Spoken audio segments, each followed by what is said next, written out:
Thank you very much. Now, I'm pretty well known for my work in second language vocabulary acquisition and also extensive reading. And over the years, especially the past 10 years, I've worked very hard to develop many open source free resources for teachers, including vocabulary word lists, and many tools to exploit those word lists, and tools for extensive reading, and tools for creating extensive reading materials. I will briefly share, we only have 45 minutes, so I will just only briefly share some of these. But I hope to speak more about this in the coming days when we have a little bit more time. But to begin with, I should ask a very simple question to all of you, and that is why? Why should we focus on vocabulary? And I like this slide because it shows words as kind of building blocks. And I think that vocabulary, more than any other aspect of language, really makes up the most important building blocks of communication. And I mean much more so than grammar. I think that vocabulary is really foundational. And where I became interested in vocabulary was as a graduate student many years ago, and I was able to study underneath the direction of Paul Nation. And Paul is one of the really huge influences on the way we look at vocabulary in second language learning. Back in the 90s, when I was a graduate student, he wrote a book called Teaching and Learning Vocabulary, which later became Learning Vocabulary in Another Language, published by Cambridge. These books are almost, we often call them the Bible of vocabulary learning. These are wonderful books, especially the second one is the one you should get. It's now in second edition or third edition. It literally tells you everything you need to know about vocabulary acquisition, and it's a very, not just theoretical, it's very practical. So this would be a book I recommend for you to look at in the future. So as I said, I believe that vocabulary is very, very foundational to our knowledge of language and very important. And I also believe that many of the problems that second language learners struggle with is related to weaknesses in vocabulary, gaps in their vocabulary knowledge. So as I said, you know, vocabulary is a very, I think is very important. So let me ask you a very simple question, and that question is, how many words are there in the English language?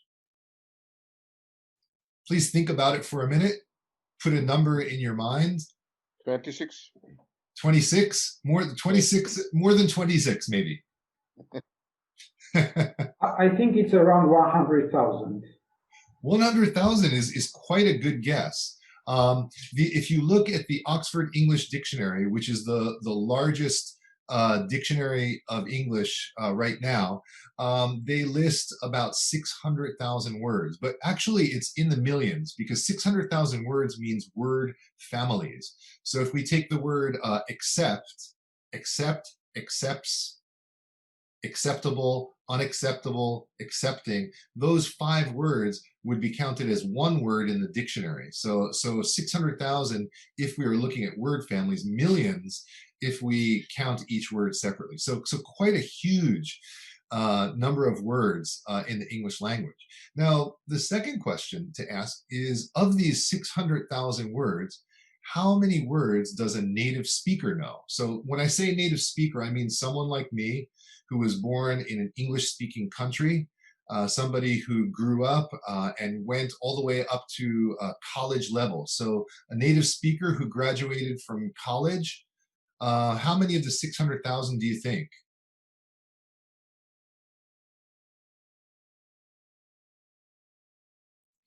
Well, it's probably less than you imagine. It's only 30,000. So somewhere between 25 and 30,000. So we are talking about only 5%. So only about 5% of the English language is known by the average native speaker. So as an English teacher, or as an English student, that's kind of good news because it means we can ignore 95% of the English language and focus on just 5%. It's not quite as simple as that, but in a way, it is. So this is kind of very good news. But for me, I've been in Japan for 30 years. I'm a director of a teacher training program. These are some of my students who are training to become certified junior and senior high school English teachers. My concern is not native speakers. My concern is non-native speakers of English, and I want to help them to become very fluent in the English language. And so the next question is, how many words does average non-native speaker of English know? And the number is surprisingly small. After many, many years of study, what we see is that the average Japanese student, even after 10 years of studying English, only knows somewhere between 2,000 and 2,500 words. Native speaker about 30,000. So there's a huge, huge gap. And this is true not just for Japan, it's true for Japanese people and people from countries learning English as a foreign language all over the world. There's a huge gap. So this is problem number one. But the second problem, and especially in Asia, this is a very closely related problem, is the problem that English reading materials that are given to second language learners are often far too difficult for them. So this causes many difficulties in terms of student motivation and student confidence. So we'll talk a little bit more about this later. But we said previously that Japanese students know about 2,000 words. So let's think about 2,000 words. If you know the 2,000 most frequent words of the English language, how many words do you think you would, what percentage of an English magazine would you think you could read? So for example, Time magazine is a very popular magazine in the United States. If you tried to open a Time magazine and tried to read it, and you knew only 2,000 words, what percentage of the words in Time magazine do you think you would know? The average is about 80%. Charles, we are receiving the responses in chat as well. They're posting their answers in chat. Oh, okay, great. And let me see. I think I can't see chat when I'm so when I'm in slide mode, I can't see chat, unfortunately. Okay. So I will just, actually somebody who has voice, for example, Eka, if you could read out some of the responses as they come in, that would be helpful. Okay, I will. That would be very nice. That will make it a little bit more interactive. Thank you. So what we have is about 80% coverage of Time magazine if you know the first 2,000 words of English. That sounds pretty good. But what about an English newspaper? If you tried to read an English newspaper, do you think the percentage would be higher or lower than 80% if you knew 2,000 words? I think it will be lower, actually. I think it could be depending on the newspaper. Depending on so different newspapers have different difficulties. So that's a good guess. Where I live in Tokyo, there are about 4 English dailies, and the English dailies in Japan actually are easier than Time because they're written for non-native speakers as well as native speakers. So we would get about 85% coverage for Japan Times, which is the #1 newspaper in Japan. So a little bit higher. But if you tried to read New York Times or Washington Post, probably the percentage would be lower because those are written for college graduates. If you tried to read USA Today, it would be much higher because the target is about a high school 10th grade level. So it depends on the newspaper. But on average, about 85%. Now, what about novels? Here in Japan, we have many departments of literature, and students read novels in English at the university in their university studies. Can you guess the name of what's the #1 selling novel in Japan for the past 10 or 15 years?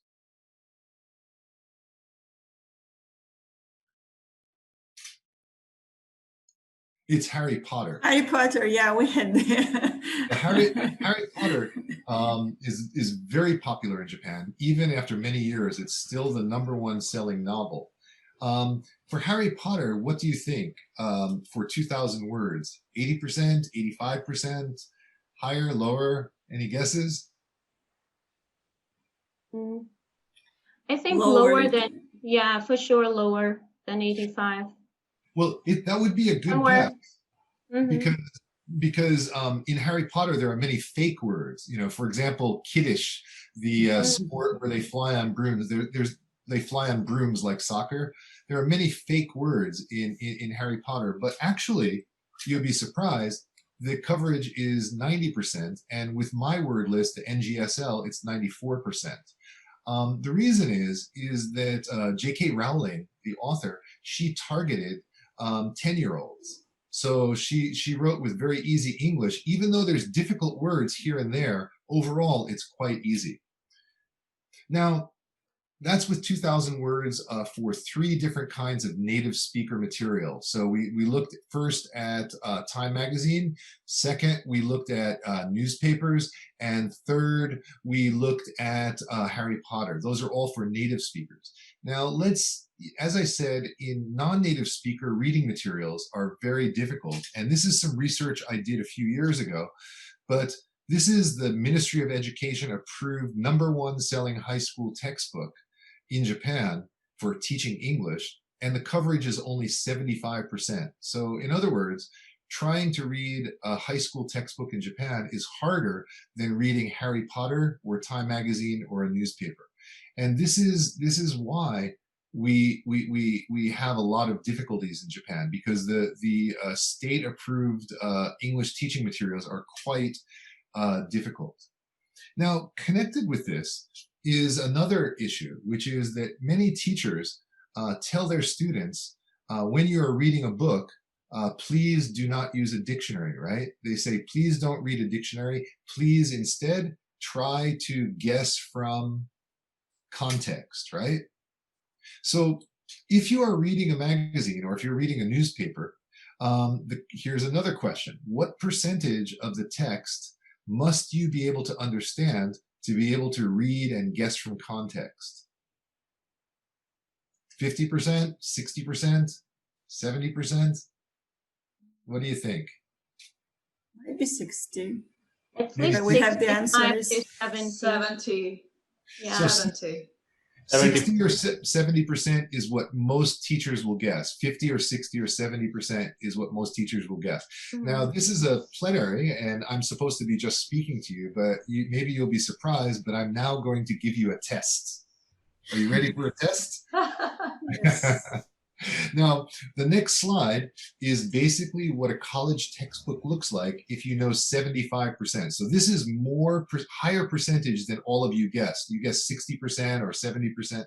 This is 75%. There are only 25% missing words. The 75% you see are mostly the first 1,000 words of English. So they're very high frequency words. What I'd like you to do is guess from context. Read and guess from context. Can you? Can you read easily? We'll give it a try. If blank planting rates are blank with planting blank blank in each blank and the forest blank, easy to guess?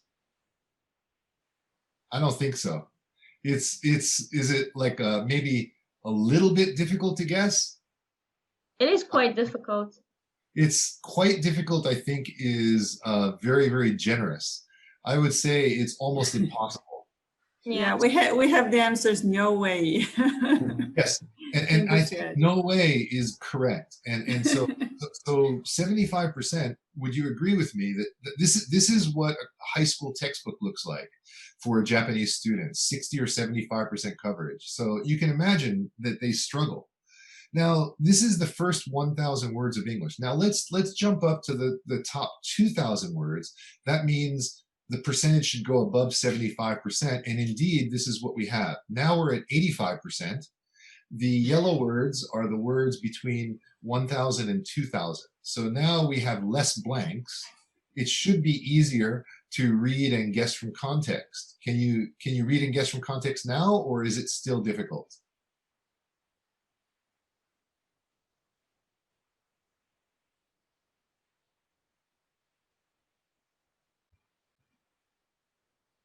Still not so easy, right? 85% is actually not enough. Let's look at a little bit higher percentage. Now, this is 95%. At 95%, the blue words are now added, and we can see only 2 blanks. Now, if you were reading a text and there were only 2 words you didn't know, probably you could read much more easily. So this brings us to the research on vocabulary thresholds, and it also brings us to the reason why I'm doing so much research in this area.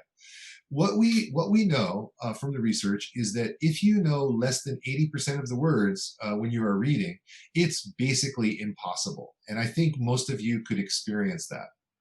Batya Laufer, who is based in Israel, another very famous vocabulary researcher, found that at 90%, that's a tipping point. About half of the learners will be able to read and half of the learners will still struggle. The reason that it's half and half is it has to do with schema theory. So if learners have a lot of background knowledge on the topic, they might be able to read at 90%. If they don't have background knowledge, 90% is still too difficult. But at 95%, we can see that most learners can read and guess from context without the help of dictionaries. So 90 to 95% are really important thresholds. And to read for pleasure, to read and enjoy reading, you need 98 or 99% coverage. So these thresholds are much higher than most teachers would guess. And I think this is very important for us to understand in terms of reaching out to our students and in terms of goal setting for vocabulary goal setting. And we'll talk about that in a moment. So as I said, Japanese high school students, when they read a text, it looks like that. And that's a very difficult problem. And I did some research on all of the major best-selling textbooks in Japan, ministry-approved textbooks, and what we found is that all major textbooks had very low coverage in terms of text, and it means that they have lots of difficult vocabulary. So why is this the case? You know, if the Ministry of Education, the Japanese Ministry of Education, they know my research and they know the research of others about this, but they continue to have very difficult reading materials. Do you have any idea why they might allow such a thing? If I may, I Yes. believe very many governments and very many teachers still think that there should be certain level of struggle in every material that you deliver. Yes. That's a very good point, and that's traditionally that is actually the origin of Japanese education, and especially English education, is that they feel that students should struggle, and they set the bar very high. There's a myriad. There are quite a few other reasons. You know, that this is my area of expertise. I'm working very hard to try and help change the situation in Japan. But what you just mentioned is actually, you know, one of the very important origins of the difficulty. And the other one is we call a backwash effect from Japanese university entrance exams. English is a required subject at Japanese universities, and it's a required subject on the entrance exams to universities. And so what happens is that all of the major universities have English tests that you need to pass to enter the exam, enter the university.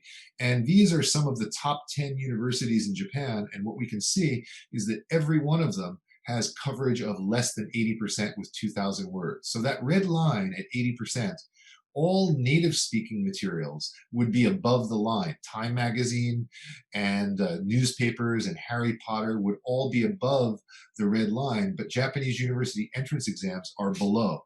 They purposely include a lot of difficult words, and because you know, they want to make it difficult to enter Japanese universities. So what we have is the negative effect of test English. The first few thousand words of English language are known as high frequency vocabulary. I just wrote HFW for space saving. So those are the words that second language learners should be studying because they occur everywhere in our daily life. But because of entrance exams and school textbooks, students are studying very low frequency words like exasperate and abstain and emigrate. All of these words are studied by second year high school students in chapter 1 of the easiest vocabulary book for entrance exam preparation. So they're studying very low frequency words, and they are studying it at the expense of very high frequency words. So words like ace and bid and sum are very simple words that most high school students don't know. They're wasting their time studying low frequency, difficult vocabulary that they'll actually never meet. And this is a problem in Japan, it's a problem in China, it's a problem in Korea, it's a problem in Taiwan. The entrance exam backwash effect is very, very big problem in Asia. But I think the problem of studying low frequency vocabulary and difficult reading materials is true in most countries where English is taught as a second language. So if that's the problem, what's the solution? And this is really where my research comes in. So what I'm concerned about and what I'm thinking about is trying to create lists of vocabulary words that are very short. And those short lists of words would help learners to be able to understand most English, most general English, and most English for specific purposes. So basically what I'm concerned with is trying to make shortcuts for second language learners. Native speakers, so if we go to my first list, which is known as the New General Service List, we published this in 2013. Now, if you remember, there's 600,000 words in the English language, 30,000, about 5%, are known by adult native speakers. 90% is the minimum to be able to read and guess from context without a dictionary. And what we have in the New General Service List is 2,800 words, and it gives 92% coverage of general English. So this is quite amazing because it's only 10% of the size of a native speaker vocabulary. So 90% less words than a native speaker, but covering 92% of the words that they will meet in their daily life. So if they try to read a newspaper, if they try to read a magazine or a book, if they try to watch TV or watch a movie, the coverage will be 92% or higher. So this is very, this is quite an important thing. Now, how did I do this? This is the science of corpus linguistics. And the first list that I developed, called the New General Service List, was based on the Cambridge English Corpus, the CEC.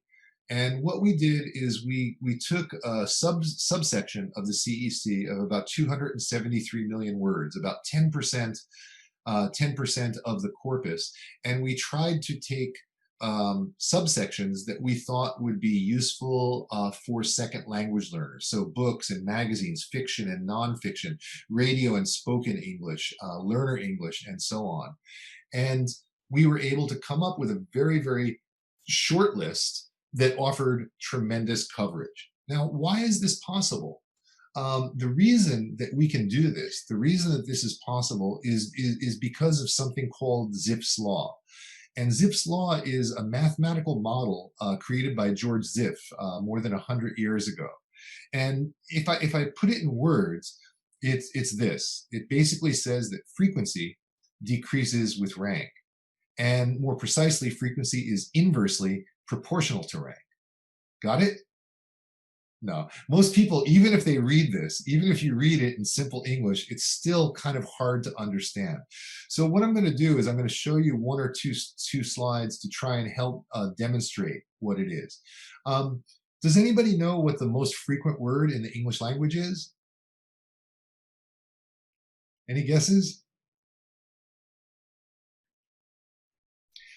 Well, if we're talking about written English, the most frequent word in the English language is the word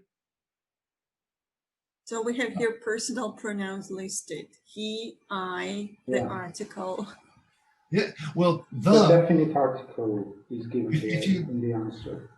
if you look at written English, the word the will cover about 6 to 7% of most written texts. If you go to spoken English, usually the word is I. I is the most frequent, but for written English, the word the. But if you know just the top 10 most frequent words of the English language, you know about 25% of the words on the page. The top 100, very close to 50%. The top 1,000, close to 75%. And that's kind of amazing considering there's only 600,000 words in the English language. So if we look at this graphically, here is a sample of 10 million words of English from the Cambridge English Corpus. This is a slide that a good friend of mine, Mike McCarthy, loaned to me. And what you can see from this slide is if you look at the Cambridge English Corpus, a 10 million word sample, and you were to just count the frequency of the first 2,000 words in the Cambridge English Corpus for this sample, it covers 83% of all the words. So that's 8.3 million words out of 10 million words are the same 2,000 words over and over again. If you learn the next 2,000 words, that gives you another 5%. So 88% total. So the blue one plus the green one, 83 plus 5 is 88. If you learn the next 2,000, you get another 3%. The next 2,000, another 2%, the next 2,000, another 1%. So if you were to draw a line, from the top of the blue one to the top of the green one to the top of the yellow one, it's a very, very tall on the left and very, very flat as you go to the right, right? That is called a Zipfian curve. The Zipfian curve means that the high frequency words are extremely high and the low frequency words are extremely low, right? So we will meet the high frequency words everywhere and the low frequency words we will not. So if you are a student of English, or here today, most of you are teachers of English. If you're a teacher of English or a student of English, which of these 2,000 words would you like to teach? So let's say, for example, the fifth 2,000, would you like to teach the yellow words? Of course not, right? Because those you teach 2,000 words and students will only know 1% of the words on the page. Now, if you remember from my previous slide, students in high school in Japan are studying words this is the first 10,000 words. Students in Japan are studying words from the 20,000 and 50,000 and 100,000 word level with significant gaps in their knowledge of high frequency words. So this is a huge problem. So Zipf's law in a nutshell is that it's essential. It is absolutely essential for students to master these high frequency words because they occur everywhere. The first several thousand words make up the core of everything that we read and we listen to and the videos that we watch. And the problem is that if we don't master these words, it doesn't matter if you learn 50,000 low frequency words. You can have 50,000 low frequency words. If you don't know the first 2,000, you can never reach 95% because those high frequency words are so important. It's mathematically impossible to reach 95 or 98% if you don't know them. Right? So this is the basis of my research and the basis of my approach. So what I've done over the years is I've created not just one word list, it's now 7 or 8 word lists. I'm going to introduce 4 or 5 of them to you right now. 2 of them are not published yet. They might be published in the next week or 2. So I'll just show you the ones that are already out there. And what we have, as you can see, on the left-hand side, there's 600,000 words in the English language. The yellow, it says 2,800. That's the new general service list, the NGSL. Those 2,800 words will give you somewhere between, I said about 92%. 92% if you're looking at general English, but if we start talking about specific special purpose English, it drops down a little bit. So somewhere between 87 and 94% for those 2,800. So step 1 for every language learner must be to learn high frequency general English words. That absolutely is essential. okay? But the step 2, it depends on the student. So step 2 will vary from student to student to student.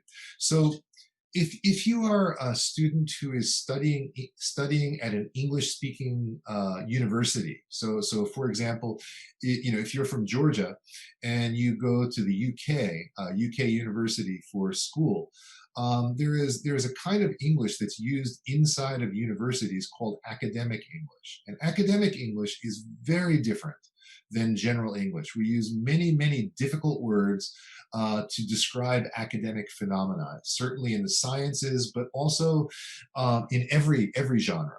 So if you need to listen to academic lectures, if you need to read academic textbooks, you absolutely need to master academic English.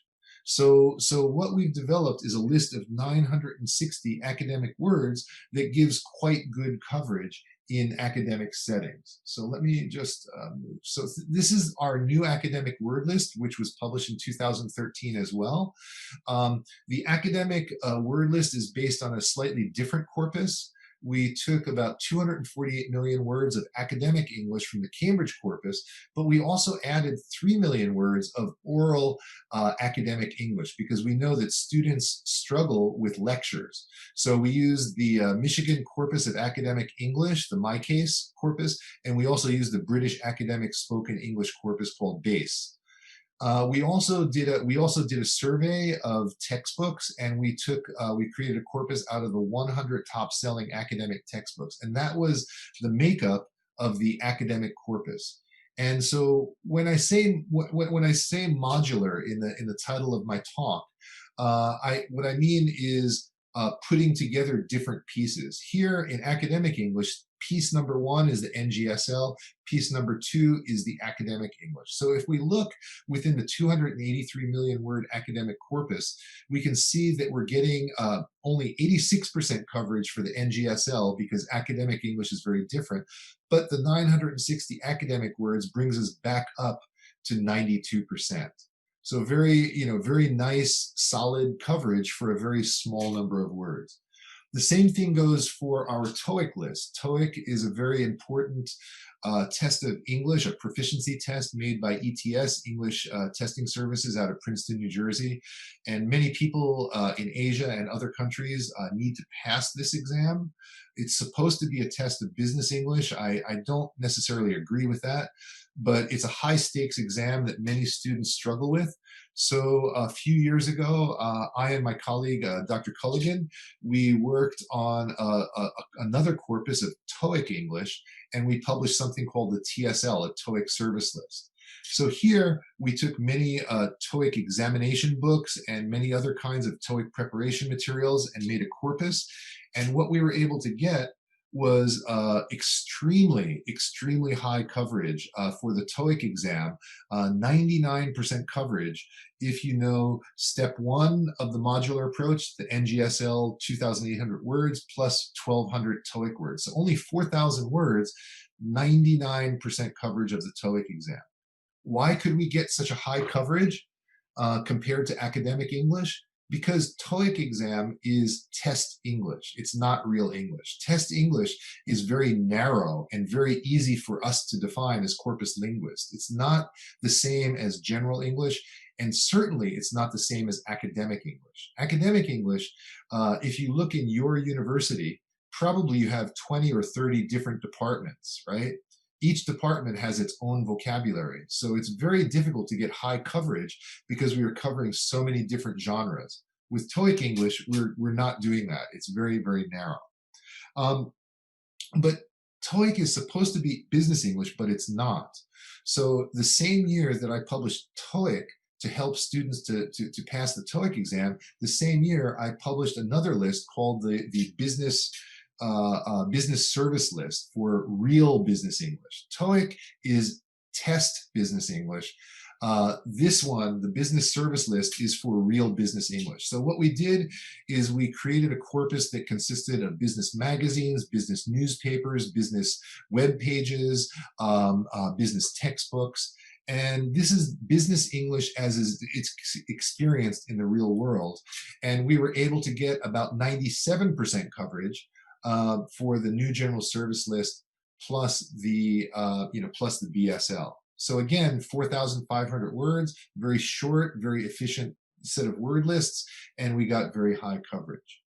If you're curious, there is overlap between our special purpose lists.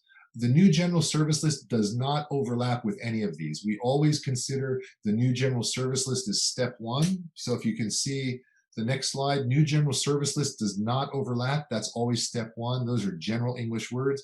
But the special purpose lists, students usually only learn one of them at a time, so it's okay to have overlap. So that's why we do that, okay? Now, we also have, within the new general service list, there are 3 corpora that are related to spoken English. And we had many requests for a list of spoken English. And so we published the spoken English word list, the NGSL-S as well. And what you can see that for the, to get to 90% coverage for the NGSL, we need 1,500 words, but for the spoken, we only need about 700 words, because in spoken English, we tend to use more high frequency words. And in written English, we tend to use more low frequency words. So those are the 5 word lists we have published right now. We are also, in the next few weeks, we're publishing a brand new list of children's English for second language learners of English that's focused on the needs of children. This will be a replacement for the Dolce list. And we are also publishing a fitness English list, so that will be out very soon too. What I also want to introduce to you very briefly, I have about 3 minutes left. What I want to do in those 3 minutes is to at least tell you about some of the other resources that I've made. So the word lists was really not the finish point for us. It was really only the starting point. There are many word lists that are published in academic journals, but teachers don't know about them. And the word lists are not in the format that teachers can use. I'm a teacher trainer, and I'm always worried about the needs of teachers and the needs of students. So publishing the word list was just a starting point. After that, I wanted to spread the word about the word list and to give tools that can help people to use the word list. So I created this website called the New General Service List website. And if you go to newgeneralservicelist.org, you can basically see all of the various resources that we've created. And I don't have time to introduce them one by one today, but I will just at least tell you what kinds of resources are on this web page. So if you go to the web page, you can download all of our word lists there. I've created them under a Creative Commons license, so that you are free to use any of these word lists in any way that you want. They're free and they're open source. So all of the word lists are downloadable in Excel sheets. But word lists by themselves are not useful. We need definitions. So I spent almost a year writing definitions in simple English and also simple Japanese for all of the words. You can download those as well. Those are downloadable from the website. There is a link to all of the research articles that have been published by either myself or many other researchers around the world. These word lists are well known around the world now, and there's a growing amount of research. And so for people who are interested in the research using these word lists, I've tried to keep an update set of links on the website. I've also created a number of free online learning applications. I like to utilize websites that are free, so that teachers can actually help their students to learn. Let me go pull back English. So for example, I think some of you might be familiar with Quizlet. Quizlet is a free flashcard application website. You can upload any word list, and there are games and flashcards. All of my word lists are on Quizlet. You can go to the links from my website, or you can do a search. There's another website like that called Memrise, and all of our word lists are on that website. Kahoot is another very popular quiz word quiz application. We've done a lot with Kahoot as well. So there's a lot of free learning applications. We also have online assessment and placement tools, because assessment is very important, especially we need diagnostic assessment for finding out where students' gaps are. So the new general service list is 2,800 words, but students have knowledge of some of those words, and we need to find out which words they already know so we don't have to teach them. And we have 2 tests called the new general service list test, NGSLT, and NAWLT. Those are free and those are downloadable from our website. Very high reliability, very high validity, a lot of published research about these tests. Please use them. There's many research tools that we online, corpus-based research tools that are free that utilize my word lists. I'll explain about some of those in my upcoming seminars. There's text analysis and grading tools, also free. And those are available as well. I've also made many free applications, iPhone applications and Android applications. Maybe the most famous one is called Word Learner, Word-Learner, and that has all of the word lists available with an online dictionary and lots of games and flashcards. I also try to maintain a blog of NGSL news. So on the website, there's a blog, and also if you use Facebook, we have Facebook pages for all of the word lists. So I'm just at 45 minutes right now. I think this is probably a good place to stop. There's a lot of tools. If my speech helped you to feel you want to do more with vocabulary, you just need to go to the website. There's much more detail. I've also done a TED Talk about these word lists. If you like TED Talks, there's a link to it from my website as well. And hopefully my word lists, my tools, and this research will be of some benefit to you. So thank you very much for inviting me once again, and it's a real pleasure to be a part of this wonderful conference. Thank you very much.